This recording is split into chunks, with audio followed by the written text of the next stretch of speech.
No one expected her to speak, that was the truth of it. When the gates of Blackstone Keep opened and she was led inside, veiled and silent, the gathered nobles barely spared her a second glance. To them, she was not a woman, she was a solution. A name written at the bottom of a parchment. A bride chosen not for lineage, nor beauty, nor power, but because she was acceptable enough to be offered and easily forgotten. She came from the outer lands. From villages where stone was reused until it crumbled to dust, where wool was patched and repatched again, where winter claimed more lives than war ever did. Her name carried no weight in court. No house banners hung in her honor. No whispered expectations followed her steps, and that was precisely why she had been chosen. Aloan walked slowly across the great hall, the hem of her dark dress brushing against cold stone. Her hands were folded neatly before her, fingers steady despite the eyes upon her. She did not raise her head. She did not look around. She had learned long ago that looking invited judgment. The hall was vast, vaulted ceilings disappearing into shadow, iron chandeliers holding dozens of candles that burned low and pale. Wolves carved from black stone watched from the walls, their eyes set with dull gems that caught the light when she passed. Everything here spoke of dominance, of control, of bloodlines that had never bent. At the high table sat Lord Edrian Valemorn, the cursed lord of the north. He did not stand when she entered. He did not speak. He did not even look at her, not directly. His presence was felt rather than seen, a cold pressure that settled into the bones. A silence so heavy it demanded attention. They said he never removed his mask, they said he ruled without mercy, without affection, without warmth. They also said he had never chosen a bride. Aloan stopped at the center of the hall when instructed. The steward's voice echoed as he announced her name, her place of origin, the terms of the arranged union.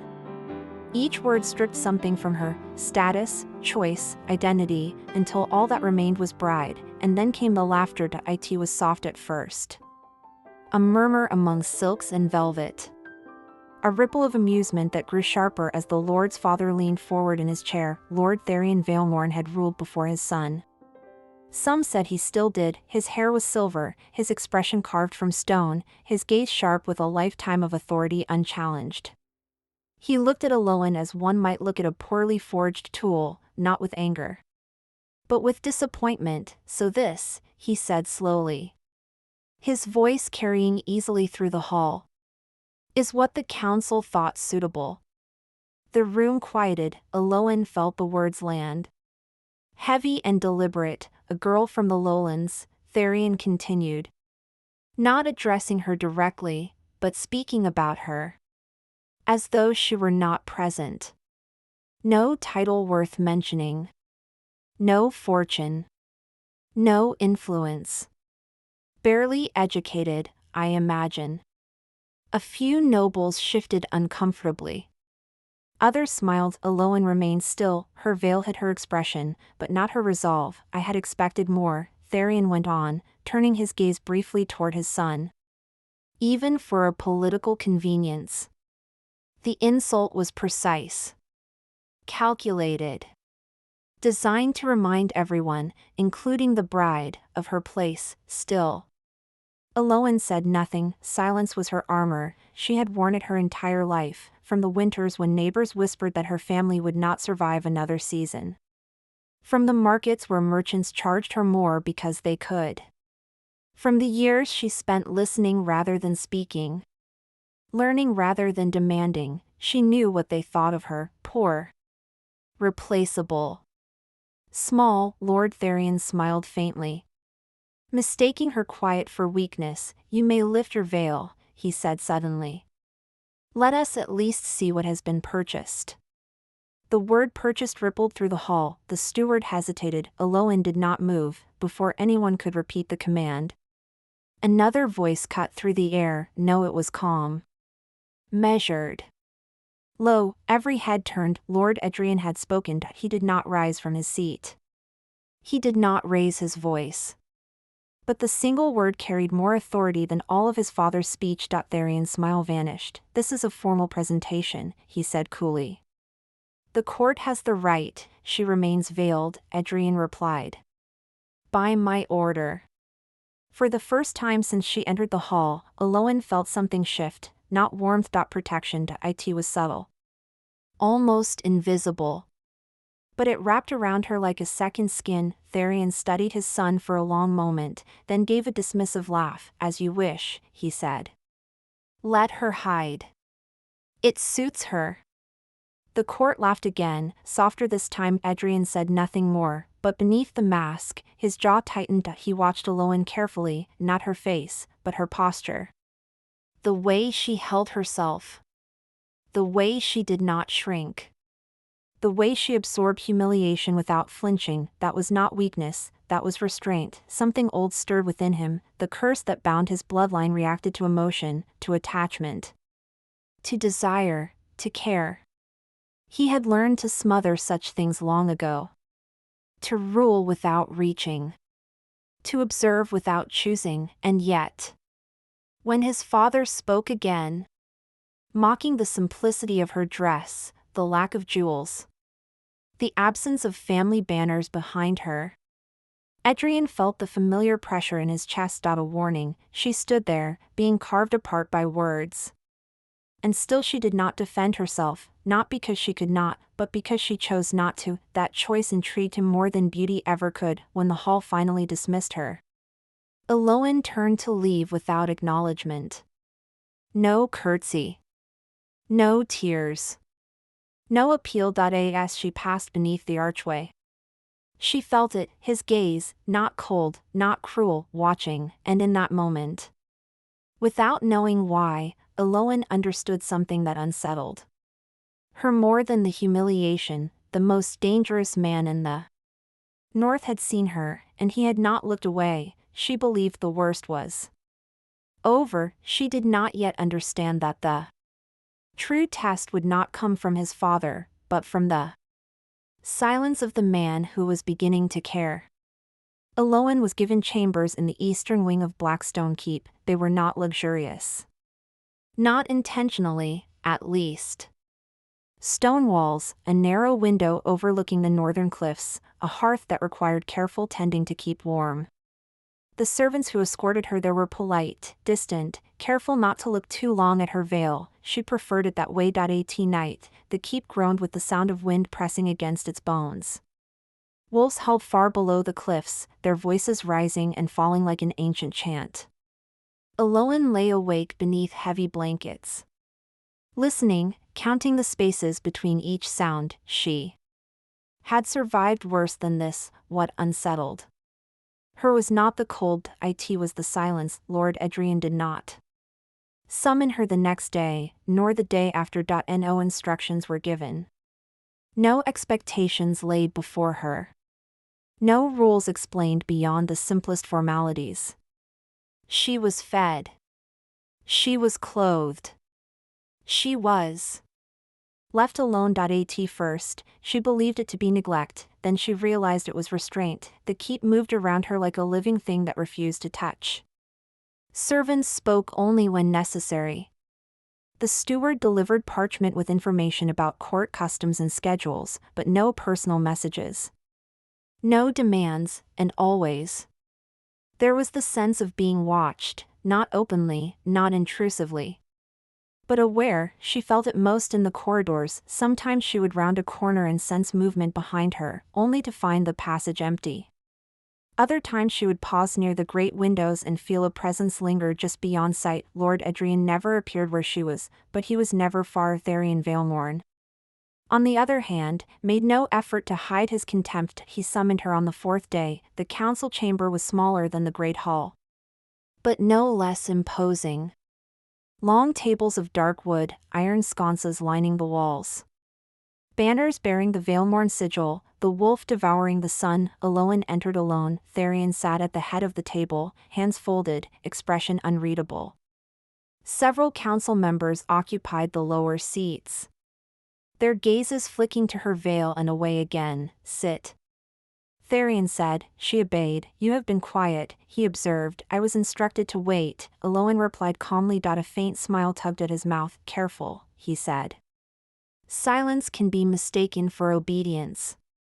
She lifted her head slightly. Though her veil still obscured her face, I have learned the difference, she said. A few council members shifted. Therion leaned back. You understand your position here? He asked. You were not chosen. You were placed. Yes. You bring nothing to this union except inconvenience. Yes. You will not influence policy. You will not speak in council. You will not involve yourself in matters of governance. Yes. The repetition irritated him. You answer too easily, Therion said. Most women would argue. Arguing requires the belief that one's voice will be valued, Eloan replied. I do not make that mistake. The room fell silent. Therion studied her, displeasure flickering across his face. You are sharper than you look, he said. That can be dangerous. She inclined her head. I am careful. Dismissed. She left without another word. What Therion did not see, could not see, was the way. Edrian watched from the shadowed balcony above. He had not planned to be there. He had told himself he would not interfere, but when his father summoned her, something compelled him to listen. He observed the exchange in silence, noting the restraint in her posture, the precision of her words, the way she neither begged nor provoked. She endured humiliation with dignity, not submission. That unsettled him. The curse responded to such things. That night, he dreamt something he had not done in years. He dreamed of a woman standing alone on a cliff, veil torn by the wind. Unafraid of the drop behind her. He woke with frost creeping along his ribs. The bond began subtly. A cup of tea left outside her chamber door, always warm, never accompanied by a servant. A heavier cloak placed on her chair in the library after she lingered too long among the shelves. A guard reassigned when she mentioned, quietly, that his stare unsettled her. None of it was acknowledged, none of it was explained. Eloan noticed anyway. She had learned long ago to recognize patterns of care where none were promised. One evening, she found him in the library, not standing, not watching, reading. He sat at the long table, mask still in place, gloved fingers resting on an open book. He did not look up when she entered. She hesitated, then approached. I was told this wing was unoccupied at night, she said softly. It usually is, he replied. Silence stretched. I will leave, she offered. No, the word stopped her. You may stay, he added. If you wish. She sat across from him, leaving a careful distance between them. They did not speak again for a long time. The fire crackled. Pages turned. Outside, the wind pressed against the glass. Finally, she spoke. Your father despises me. Yes. You allow it. I tolerate him. She considered that. You protect me in small ways, she said. Why? His hand stilled. I protect what is mine, he said finally. The word settled between them, not possessive, not cruel, but heavy with implication. I am not a thing, Eloan said gently. No, Edrian replied. You are not. That was all, but something shifted, from that night onward. The silence between them was no longer empty. It was shared. He believed distance would keep the curse at bay. She believed patience would protect her heart. Both were wrong. Winter arrived without ceremony. It crept into Blackstone Keep through the stones, settled into the corridors, thickened the air until even breath felt heavy. The northern winds howled day and night, carrying with them the voices of wolves that never came close, and yet were never truly far. Eloan felt the change before anyone spoke of it. The keep grew quieter. Servants moved faster, eyes lowered. Guards doubled their patrols. The banners along the walls stiffened, as if the very fabric had frozen, and Lord Edrian withdrew. He did not summon her to the library again. The warm cups of tea stopped appearing. The extra cloak no longer waited on the chair. Even the subtle reassignment of guards ceased. At first, Eloan told herself it meant nothing. Then the nights grew longer. She began to sense the cold not just in the halls, but in him. When she finally saw him again, it was by accident. She had been walking the upper ramparts at dusk, something she had grown fond of. watching the sky bruise from pale gray to deep indigo when she felt it. That pressure in her chest. That awareness that he stood at the far end of the wall, unmoving, the mask gleamed faintly in the dying light. Frost traced the seams of his gloves. Your presence is dangerous, he said without turning. Eloin stopped several paces away. So is yours, she replied quietly. He turned then. She had never seen his posture so rigid, so restrained. As though every breath was an act of will. You should not be here, he said. You did not forbid it. I should have. She took a slow breath. You are pulling away. Yes. Why? He was silent for a long moment. Because, he said finally, this cannot continue. The words struck harder than she expected. You mean we cannot, she said. He did not correct her. Eloin's hands curled at her sides. You think distance will undo what has already begun, she said. It will not. His jaw tightened beneath the mask. The curse responds to attachment, he said. Affection. Care. Choice. I know. It does not forgive them. She stepped closer. You are afraid. Yes. It was the first time he had admitted it. I was raised to rule without need. Edrian continued, his voice low. My father believed love made men weak. That it invited loss. He made certain I learned that lesson. Eloin heard the truth. Beneath the words, not doctrine, damage, he still rules you, she said. Softly. A shadow crossed his posture. He does not. He does, she insisted. Because you are living exactly as he intended. Alone.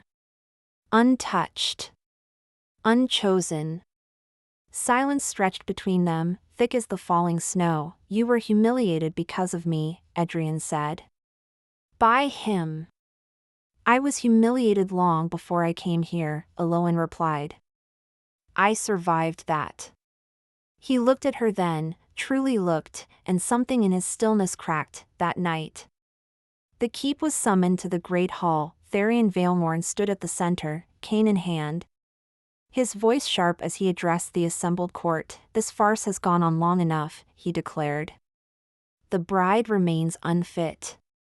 The union unconsummated. The lord distracted. Murmurs spread. Eloin stood at the edge of the crowd, veiled, listening. I warned the council, Tharian continued. I warned my son. A woman without standing invites chaos.